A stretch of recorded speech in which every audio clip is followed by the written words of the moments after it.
Vivek Ranadive came to America at the age of 17 with just $50 in his pocket.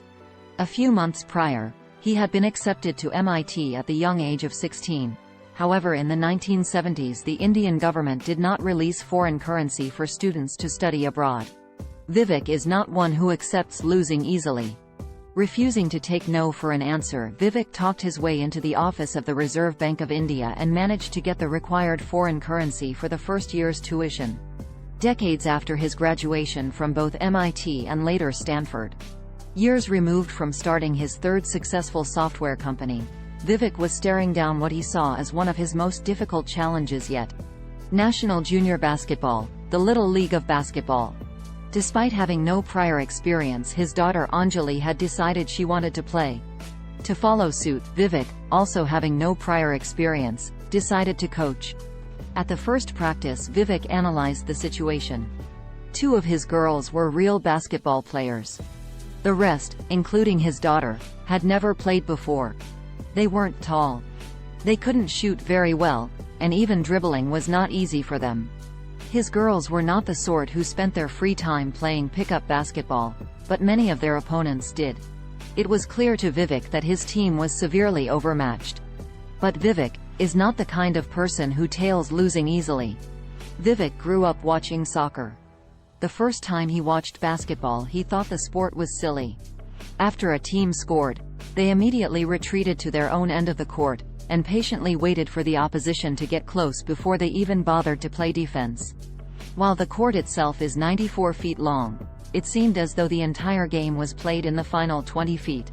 To those of us who grew up watching basketball, we think nothing of this. But consider for a moment how unique this really is. In football, the defense does not simply wait at the 10-yard line for the opposing offense to arrive. In a soccer game, the forwards don't just let up the moment the opposition steals the ball. Basketball is very much different in this regard. And it was in this difference that Vivek saw opportunity. In the final 20 feet of the court, Vivek knew his team stood little chance.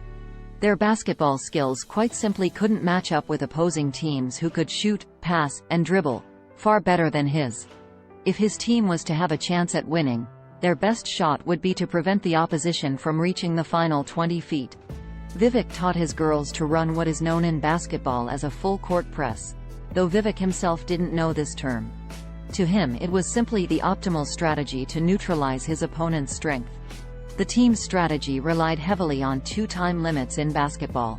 The first is the 5-second limit on a team to make an inbounds pass. Generally, this is no problem, as the defenders are all waiting at the other end of the court. But for Vivek's girls, more often than not the opponent was unable to make the pass, sent the ball out of bounds, or had the pass intercepted by one of Vivek's girls. Vivek's girls were relentless. The other time limit is the 10 seconds a team has to advance past the mid-court line after a successful inbounds pass. If their opponents were able to inbounds the ball, the girls swarmed, trapping the ball handler. A system of double teams and movement prevented forward movement as much as possible. Vivek realized that to put this strategy into effect, he would need his girls to be very well conditioned. Not having a lot of experience in that area, he called in an expert to help the girls train. Former 49ers running back Roger Craig helped develop a training program that ensured the girls would be able to stand up to the physical demands of the full-court press. The strategy was built from the ground up to hide the team's inherent weaknesses. And it worked wonders. That team of girls who had never played basketball made it all the way to the national tournament, where they were knocked out by a referee who didn't believe in enforcing the time limits. April 18th is tax day. If you haven't done anything to prepare for that yet, congratulations. The IRS has marched all the way down the court uncontested and is about to score on you. In fact, if you have yet to file, it is likely you owe a good chunk to them, and you are about to be what basketball fans call posterized by the IRS.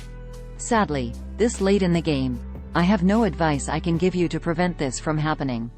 What you can do is start implementing tax planning strategies for next year. These strategies will be your version of the full court press and can help you play much better defense. These strategies can be things like Roth conversions, tax loss harvesting, deduction lumping, ISO exercises, and a whole host of other things. If you don't consider yourself a tax expert, follow the example of Vivek. Reach out for help now.